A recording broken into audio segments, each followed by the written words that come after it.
안녕하세요. 오늘은 35강 일본의 침략전쟁과 국제연대에 대해서 같이 한번 정리해 보도록 하겠습니다. 결국에는 섬나라였던 일본이 대륙으로 진출하고자 하는 야욕을 본격적으로 드러냈던 시기이기도 합니다. 그래서 1차 세계대전 이후에도 평화협정을 맺었음에도 불구하고 계속해서 군비를 확장하는 모습, 그것 때문에 일본뿐만이 아니라 각 주변에 있는 세계 국가들도 앞다투어서 군사력을 늘리려는 그런 움직임을 우리는 지난 시간에 봤었죠. 자, 그래서 1921년과 1922년에 워싱턴 회의를 거쳐서 워싱턴 체제가 확립이 되어서 군비를 축소하고 더 이상 군사력을 늘리지 못하도록 구축함, 그러니까 전쟁에 쓰이는 전투 함대, 배의 숫자를 제한시키는 이러한 조약을 맺었었습니다. 그럼에도 불구하고 결국에는 일본이 대륙으로 침략전쟁을 계속해서 이어나가게 된 모습을 보게 될 겁니다. 자, 일본이 이렇게 침략전쟁을 하려고 진출하고 있었을 때 끝까지 일본의 침략을 반대하고 비판했던 세력들이 있어요. 근데 중요한 건 그 세력 중에서도 일본 사람들이 그 세력을 주도해서 이끌었다는 것에 초점을 맞추게 됩니다. 그래서 전쟁에 반대하고 제국주의를 비판하는 이러한 함께 손을 잡는 움직임을 가리켜서 국제연대라고 불러요. 그래서 일본의 침략에 대항해서 이러한 국제연대의 흐름까지 어떻게 이어지게 되었는지를 간단하게 살펴볼 텐데, 자, 앞서서 지난 시간 34강에서 쌤이 수업 시간에 설명을 못했던 부분들을 마저 앞에서 설명을 하고, 자, 중국의 국민혁명이 도대체 뭔지, 그리고 국민혁명이 어떻게 일어나게 되었는지, 그리고 이 와중에 중국의 지원을 받아서 우리나라 대한민국의 임시정부가 3.1운동 이후에 건립되게 되는 스토리까지가 34강까지의 내용이었는데, 이 내용이 이제 분량 때문에 쌤이 빠뜨렸습니다. 그래서 이 내용을 먼저 하고, 자, 오늘 원래 하려고 했던 35강 일본의 침략전쟁 과정이 어떻게 되는지, 만주사변의 시작점으로 어떻게 중국 대륙을 침략하려고 했는지, 또 국제적인 사회에서는 또 일본을 어떻게 비판을 했는지를 저랑 같이 정리를 해볼 겁니다. 자, 그러면 먼저 중국의 국민혁명입니다. 말 그대로 중국 국민들이 혁명을 하고자 했어요. 왜냐하면 그때 당시 러시아에서 1차 세계대전이 일어나고 있었던 와중이었던 1917년에 러시아에서 혁명이 일어나게 됩니다. 그러니까 젊은 청년들, 우리 사랑하는 러시아 국민들이 1차 세계대전 전쟁터에서 너무나 잔혹하게, 너무나 많은 숫자가 사망을 하니까 러시아만큼은 전쟁에서 좀 빠지자라는 움직임이 일어났고, 이것이 러시아 혁명으로 이어지게 된 거죠. 그래서 러시아에서는 공산주의, 즉 사회주의를 앞장세워서 레닌이 러시아 혁명을 성공하게 됩니다. 그래서 1917년 러시아 혁명 이후에 사회주의 사상이 러시아에서 시작되어서 동아시아로 확산됐던 시기이기도 해요. 그러니까 이런 거죠. 동아시아에서 식민지로 고통을 받는 약소 국가들, 힘이 약한 국가들이 소련, 소비에트 연방, 러시아의 사회주의를 선택을 하면 러시아, 즉 소련이 그 식민지 국가를 전폭적으로 독립할 수 있도록 지원해주겠다라는 약속을 하게 돼요. 그러다 보니까 우리나라를 포함해서 힘이 약한 국가들, 동아시아의 국가들이 이것을 선택 안 할 수가 없었던 겁니다. 그 중심에 중국이 있었고, 그 다음에 우리나라, 일본이 있었어요. 일본 내에서도 사회주의 사상이 확산됐던 시기가 바로 이때입니다. 자, 그래서 동아시아 사회주의가 확산됐던 시기에 1921년 그 러시아 혁명에 영향을 받았던 중국이 공산당을 처음으로 이제 수립을 하게 되는 모습을 보게 되고, 소련이 이걸 기해서 지원을 해주게 됩니다. 그러다 보니까 이때 당시 중국 같은 경우에는 21개조 요구사항을 일본한테 강제로 수용을 당하면서 서양 열강들이 누리고 있었던 그러한 권리를 일본이 차지하고 있었던 상황이에요. 즉, 일본의 간섭과 일본의 침략을 중국이 받았던 시기였기 때문에 이 일본으로부터 벗어나고 일본을 공격하고 싶은데, 소련이 사회주의 사상을 바탕으로 이 사회주의를 채택을 하면 일본으로부터 싸울 수 있는 힘, 즉 지원을 해주겠다라고 약속을 해버리니까 중국 입장에서도 이것을 마다할 일이 없는 겁니다. 그래서 중국 공산당이 수립이 되자 국민당에 소속되어 있었던 순원, 즉 신해혁명을 이끌었던 순원이 이제 국민당이라는 정당을 만들게 되는데, 그 국민당의 순원도 이러한 소련의 지원과 중국 공산당을 수용을 하게 됩니다. 같은 목표인 거죠. 일본에 제왕해서 일본의 정에서 싸우고 중국을 구하고자 하는 목표는 똑같았기 때문에 이들을 마다할 일이 없었던 겁니다. 그래서 국민당과 공산당이 일본의 침략에 대응하기 위해서 손을 잡게 돼요. 즉 연합군을 만들게 되는데 이것을 1차 국공합작이라고 부릅니다. 그래서 1924년에 1차 국공합작이 이루어지고, 자, 또 1년 뒤인 1925년에 5월 30일 날 530 사건이라는 것이 일어나게 돼요. 이 530 사건 같은 경우에는, 자, 이때 당시 그 영국인이 운영하고 있었던 공장에서 노동자가 일했던 중국인들이 부당한 처우에 시위를 벌이다가 영국군 경찰에 의하여서 진압되는 과정에서 사망하는 사건이 일어나게 됩니다. 그러다 보니까 이 사건 때문에 반제국주의 운동, 반침략 운동이 더욱더 활발해지는 계기가 됐던 사건이 바로 530 사건이라고 볼 수가 있어요. 그래서 반제국주의, 반군벌 운동. 자, 그때 당시 청나라 정부가 무너지게 되면서 청나라 정부의 몸을 담고 있었던 군대 세력들이 각 지역에서 자기 세력을 형성하고 있었는데 그 세력을 군벌 세력이라고 부릅니다.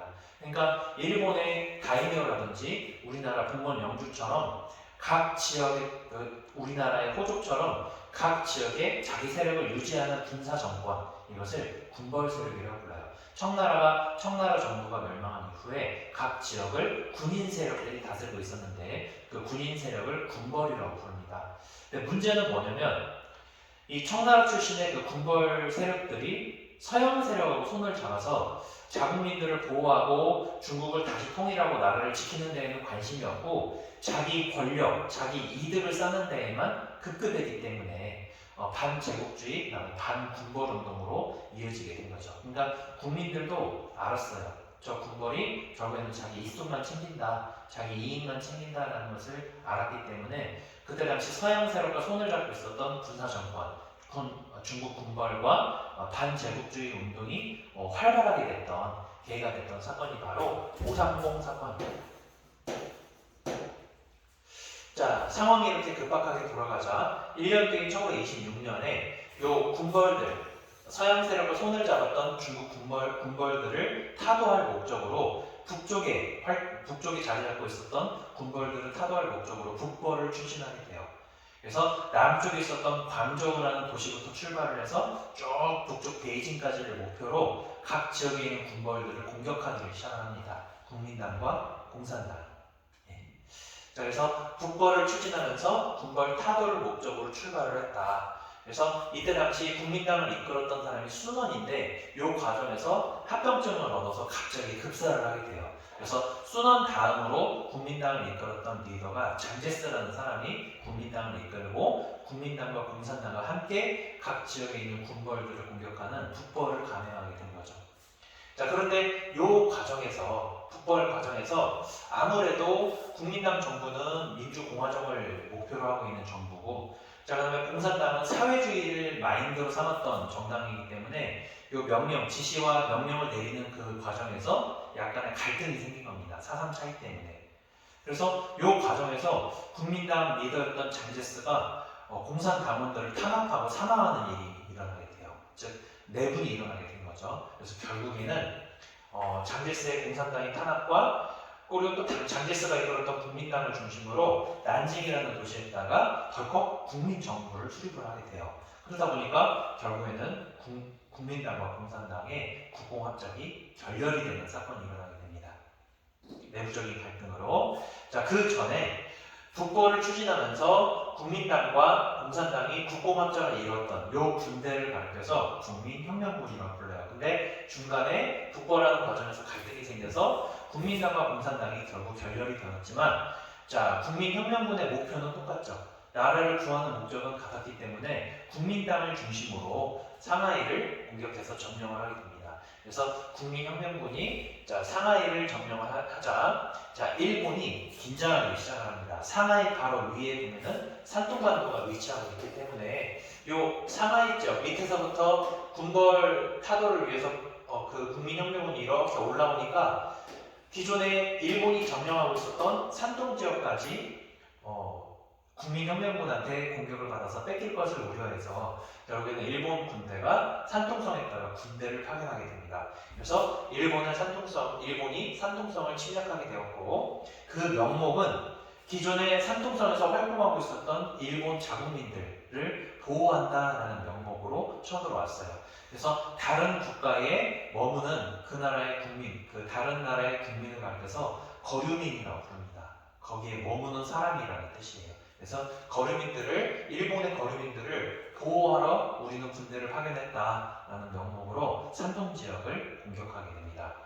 자, 이때 중국 항모군은 고민에 빠졌어요. 일본군에 대항해서 싸울 것인가, 아니면은 군벌이라든지 또는 공산당을 먼저 진압시킨 다음에 일본군과 싸울 것인가에 대해서 고민에 빠졌는데, 국민혁명군은 후자를 선택하게 됩니다. 자, 이때 중국을 침략한 일본군을 공격하다 보면은 죽도 밥도 안 될 것 같은 거죠. 그러니까 일본군하고도 싸워야 되고, 공산당군하고도 싸워야 되고, 그 다음에 군벌하고도 대응을 해야 되기 때문에 국민당 입장에서는 비효율적인 거죠. 그래서 일단은 우선순위를 정하고 일본과의 충돌은 일단은 피하는 모습을 보게 됩니다. 일단 국벌이 우선이다라고 생각을 했던 거죠. 그래서 국민혁명군은 결국에는 1928년에 각 지역에 있었던 군벌 세력들을 어느 정도 공격해서 정리하는 단계에 이르게 됩니다. 그래서 1928년에 국벌을 완성하고 베이징을 점령하는 모습을 보게 돼요. 자, 그래서 국민혁명군을 중심이 되어서 국민당 중심의 국민정부가 그동안에 서양 열강들과 맺었던 그 불평등 조약들 있죠. 서양 열강들한테 유리하고 중국에 불리했던 불평등 조약들을 어느 정도 개선하려는 노력을 했고 실제로 성과를 내게 됩니다. 파리 강화회의도 이미 끝난 상태고 워싱턴 체제도 새롭게 도입이 됐던 시기였기 때문에 새롭게 식민지를 개척한다라기보다는 전쟁에서 이긴 국가들은 기존의 식민지를 그대로 유지를 하고 이제 어느 정도 평화적인 방향으로 국제적인 흐름을 이어가고자 했던 움직임이 있었기 때문에 그래요. 그래서 서양과의 불평등한 조약을 어느 정도 개선하는데 국민정부가 성과를 거두는 모습들을 보게 되고, 자, 이 과정에서 공산당 분들은 계속해서 국민정부의 방침에 저항을 하게 됩니다. 그래서 결국에는 국민당이 이끌었던 국민정부가 대대적으로 공산당을 공격하는 사건이 일어나게 돼요. 그래서 그때 당시 공산당 군대가 100만 명 이상이 됐었는데 그 100만 명의 군대를 다 동원해서 공산당을 공격하고, 그 다음에 육지에 있는 예를 들어서 항공기를 이용해서 대대적으로 공습하는 사건이 일어나게 됩니다. 그래서 대대적인 공격을 해서 결국에는 이 공산당이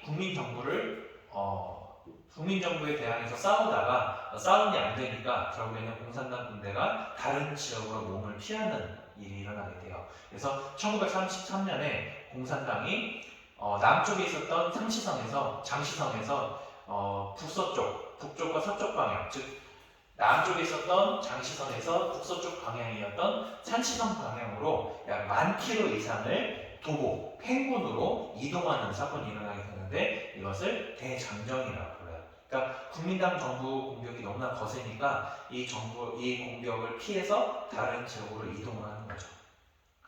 그래서 공산당의 대장정에 따라 저는 빨간 색깔로 동그라미를 칠 겁니다. 자, 요 와중에 우리나라에서는 3.1운동이 일어났어요. 자, 3.1운동 결과 실패로 돌아갔지만 그 실패의 원인이 뭔지를 찾아보니까 리더의 부재, 즉 3.1운동 때 누군가가 앞에서 이끄는 리더가 없었기 때문에 다음에 3.1운동이 또다시 일어났을 때 성공을 하려면 리더들이 있어야겠다. 그래서 그 리더들의 모임이었던 정부를 수립하자라는 결론이 생기게 된 거죠. 그래서 대한민국 임시정부가 상하이로 통합이 되었던 시기가 1919년입니다. 자, 그리고 만주 지역에서는 독립군부대가 활동을 하면서 봉오동 전투, 청산리 대첩을 일본에 대항해서 승리를 하게 됐고, 자, 그 다음에 우리나라뿐만 아니라 중국에서도 의열단을 활동을 하게 됩니다. 그래서 조선 총독부에다가 폭탄을 투척한다든지 종로 경찰서에 기관총을 발사한다든지 또는 친일파나 일본 고위관직이 살고 있는 집을 테러한다든지 이런 식으로 의거 활동을 국내에서 했던 단체가 의열단이라는 단체가 김원봉을 중심으로 운영되고 있었던 시기였습니다. 자, 그런데 1917년에 러시아 혁명을 계기로 우리나라도 1920년대에 접어들면서 사회주의 사상이 유입이 되어서 영향을 받게 됐어요. 그래서 사회주의를 선택을 하면 우리나라가 일본으로부터 독립할 수 있도록 소련이 도와준다라는 말에 우리나라 독립운동가들이 솔깃했던 거죠. 그래서 우리나라 독립운동가, 한 덩어리였던 독립운동가가 사회주의 사상의 영향을 받아서 기존의 독립운동가들을 민족주의 진영이라고 부르고 사회주의 사상의 영향을 받은 독립운동가를 사회주의 진영이라고 부릅니다. 자, 그래서 독립운동가 중에 민족주의 진영 같은 경우에는 일단은 일본에 대응해서 싸우려면 우리나라의 실력, 힘을 키워야 된다라고 생각을 했습니다. 그래서 우리나라의 실력을 키우려면 먼저 우리나라 사람들을 교육을 시켜야 된다. 그래서 분화로드 운동을 주도했던 신문사, 동아일보하고 조선일보 아니었습니까? 우리말 가르치는 운동, 농촌으로 대학생들을 파견해서 무료로 한글을 강습하는 이런 교육에 힘썼던, 그래서 교육과 경제를 일단은 빵빵하게 키워놔야 우리가 일본과 싸울 수 있다라는 실력 양성 운동을 주도했던 세력이고, 자, 이에 반면에 사회주의나 공산주의 자체는 일단 인민에 초점을 맞추게 되죠. 누구나 똑같이 n분의 1로 나눠갖고 다 같이 열심히 싸우고 다 같이 열심히 일해서 다 같이 나눠 갖자라는 주의이기 때문에, 자, 그때 당시 일본의 침략이나 일본의 수탈의 최대 피해자는 일반 백성들이죠. 일반 국민들이죠. 그래서 농촌과 사회운동이 일어났을 때 이것을 뒤에서 지원해주는 역할을 사회주의자들이 하게 됩니다. 그래서 농촌에서 부당한 처우에 대응하기 위해서 농촌운동이 일어났을 때 뒤에서 사회주의 민족자들이 도와주는 역할을 하게 되고, 또 일본인 공장에서 우리나라 노동자들이 부당한 처우를 받아서 시위를 벌일 때 이것을 뒤에서 지원해주는 역할을 하게 됩니다. 자, 그래서 우리나라도 사회주의 영향을 받았던 시기, 그리고 임시정부가 만들어지고 독립군 부대가 계속해서 싸워나가는 모습들을 우리가 간단하게 정리해봤습니다. 그래서 여기까지가 원래 34강까지 여기까지 했었어야 되는데 이 부분 2페이지 분량을 놓쳐서 이렇게 지금 앞부분을 34강 부분을 보강을 했습니다. 자, 요랬던 분위기에 앞서서, 자, 드디어 일본이 대륙으로 본격적으로 침략을 감행을 하게 됩니다. 자, 그 사건 중에 하나가 바로 만주 사변이에요. 자, 만주는 우리나라 독립군 부대가 활동하고 싸웠던 주 지역이죠. 이 지역을 이제 침략하는 사건이 일어나게 됩니다. 자, 그리고 이 만주 사변을 발판 삼아서 결국에는 중국과 전쟁을 하게 되는데 이것을 중일전쟁이라고 불러요. 자, 이번에는 일본이 대대적으로 침략을 하니까 더 이상 국민당이 공산당을 공격할 이유가 없는 겁니다. 일단 자기 나라를 구하고 가야지. 그래서 다시 한번 공산당하고 손을 잡게 되는데 이것을 2차 국공합작이라고 불러요. 자, 그리고 또 일본이 중일전쟁을 지원하는 과정에서 국제적으로 비판을 받게 됩니다. 전쟁을 그만 멈춰라. 그리고 빼앗은 만주 땅을 다시 중국한테 되돌려줘라라고 그때 당시 국제연맹이라는 오늘날 그 유엔의 초기 형태, 그 오늘날 유엔이 있죠. 그 유엔의 초기 형태의 기구가 원래는 국제연맹이었어요. 근데 국제연맹이 나중에 유엔으로 발전을 하거든요. 그 국제연맹이 더 이상 전쟁을 하지 말고 빼앗은 만주 땅을 중국한테 되돌려줘라라고 일본한테 요청을 했는데 일본이 국제연맹을 탈퇴하면서 이것을 거부하고 계속해서 침략을 감행하게 됩니다. 그러다 보니까 국제연맹 관점에서 봤을 때 일본이 괘씸하죠. 그래서 국제연맹의 중심이 되었던 미국과 영국이 중국을 도와주게 되면서 미국, 영국, 중국이 연합군을 조성해서 중일전쟁을 일본을 대상으로 싸우게 됩니다. 자, 그렇다 보니까 일본 입장에서는 또 빈정상하죠. 그래서 그 중심에 있었던 미국을 공격하기 위해서 미국 하와이에 진주만이라는 곳이 있는데 그 진주만에 정박하고 있었던 미군 8함대를 공격을 하게 됩니다. 자, 그러면서 태평양 전쟁이 일어나기까지 그 일대기를 한 번 더 정리를 해볼 거예요. 자, 때는 바야흐로 1929년입니다. 1929년쯤에 전 세계적으로 엄청나게 경제가 어려웠던 시기였어요. 왜냐면은 공장에서 물건을 막 찍어내는데 그 찍어낸 물건만큼 팔리지가 않는 겁니다. 사람들이 소비 활동을 안 하니까 결국에는 공장 가동을 멈추게 되고 이것이 연쇄작용으로 미국 경제가 무너지는 결과가 나타나게 된 거죠. 자, 미국 경제가 무너지다 보니까 그 기존에 미국과 거래하고 있었던 유럽 국가들로 일파만파 퍼지고 유럽과 미국이 무너지다 보니까 동아시아에 있는 그 국가들도 영향을 받게 된 겁니다. 이것을 세계 경제 대공황이라고 불러요. 그 결과 일본의 경제도 약화가 됐다. 자, 그리고 또 엎친 데 겹친 격으로 중국 국민혁명군의 공격이 매섭게 이어져서 만주 지역을 빼앗길 것이 우려됐던 시기가 바로 이때 당시 일본의 시기입니다. 자, 그렇다 보니까 일본 내에 새롭게 지금 이 상황에서 일본을 살리는 것은 전쟁밖에 없다라는 생각을 갖고 있었던 사람들이 정치를 장악하게 되는데 그 사람들을 군부 우익 세력이라고 불러요. 그래서 군부 우익 세력이 이 1번과 2번을 바탕으로 새롭게 정치를 장악했던 시기입니다. 자, 그래서 이 사람들의 마인드에 의해서 결국에는 1931년에 만주 지역을 침략하게 되는데 그 만주에 그 만주 철도가 있잖아요. 그 남만주 지역 철도를 러시아로부터 이제 일본이 차지하지 않았습니까? 또 독일로부터 또 조차권을 다 이양을 받으면서 일본이 만주 철도권을 갖고 있었는데 새벽에 그 만주 철도에다가 자신들이 폭탄을 설치하고 일본군이 스스로 자기들이 설치한 폭탄을 스스로 터뜨리게 됩니다. 그리고 다음날 신문에다가 대서특필을 하는 거죠. 새벽에 한국 독립군 부대와 중국 국민당 부대와 중국 혁명군이 우리나라 만주 철도를 공격을 했다. 그러니 만주 지역을 보호하고 그 지역에 살고 있는 일본 국민들을 보호할 목적으로 군대를 파견하겠다라는 명목으로 만주 지역을 쳐들어오게 된 거죠. 이것을 만주사변이라고 불러요. 자, 그리고 여기에다가 대뜸 만주국이라는 나라를 세우게 됩니다.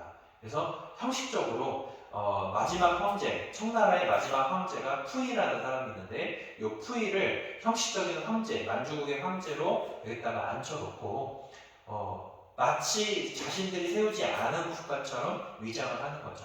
이것을 만주국이라고 해요.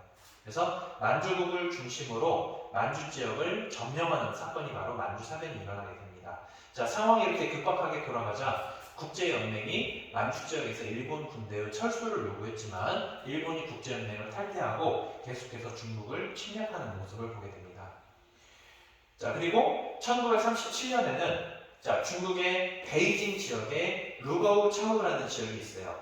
이 베이징에서 훈련을 하고 있었던 일본 군대 중에 한 명이 실종되는 사건이 일어나게 됩니다. 그래서 이 실종된 한 명을 찾고자 그 중국 본토를 수색을 하겠다는 명목으로 일본 군대가 중국 본토 내로 진입하려는 움직임을 보이게 돼요. 자, 이때 중국 국민혁명군은 안 된다. 우리나라이기 때문에 들어올 수 없다라고 일본 군대의 입국을 거부하게 됩니다. 그래서 이것을 꼬투리 잡아서 일어났던 사건이 루거우 차우 사건이고 이것을 계기로 일본이 중국을 본격적으로 침략하는 사건이 일어나게 돼요. 이것을 중일전쟁이라고 부릅니다. 그래서 상하이와 난징을 연달아서 점령하는 사건이 일어나게 되는데 특히 난징 지역에서는 중국 사람들을 대학살하는 난징 대학살로 유명한 사건이 나타나게 됩니다. 말 그대로 모든 사람들을 다 죽였어요. 그래서 중국 군인들뿐만이 아니라 중국 사람들을 한 사람도 살아남지 않고 다 죽이고 약탈하고 불지르는 사건이 일어나게 됩니다. 그래서 모두 다 불태우고 모두 다 죽이고 모두 다 약탈한다. 이것을 삼광작전이라고 부르는데 이 삼광작전의 영향으로 난징에서 대학살이 일어났던 시기이기도 합니다. 자, 상황이 이렇게 돌아가자 국민당 정부는 더 이상 공산당하고 싸울 마음이 없었어요. 일단은 자기 중국을 지키고 가야지. 그래서 공산당하고 다시 손을 잡게 되는데 이것을 2차 국공합작이라고 부릅니다. 자, 그래서 이 2차 국공합작이 이루어져서 중일전쟁을 일본과 벌일 때 그 뒤에서 국제연맹을 이끌었던 미국과 영국이 군사적으로도 지원을 해주게 돼요. 자, 그리고 또 우리나라도 일본으로부터 독립을 해야 되기 때문에 중국과 함께 도와서 중국 관내, 즉 중국 본토에서 중국 군대와 함께 손을 잡고 싸웠던 우리나라 조선의용군대가 있고 만주 지역에 기존에 활동하고 있었던 만주 독립군 부대도 거기에서 주둔하고 있는 중국 군대와 만주에서 연합군을 조성해서 계속해서 싸우는 모습을 보게 됩니다. 자, 이랬던 와중에 자, 전 세계적으로 2차 세계대전이 또다시 터지게 돼요. 자, 1차 세계대전과 맥락은 비슷합니다. 결국에는 독일이 1차 세계대전에서 졌는데 엄청난 양의 배상금 때문에 경제적으로 어려웠던 시기였습니다. 그래서 이 경제적으로 어려운 시기를 전쟁으로 극복하자라는 결론을 도입하게 된 거죠.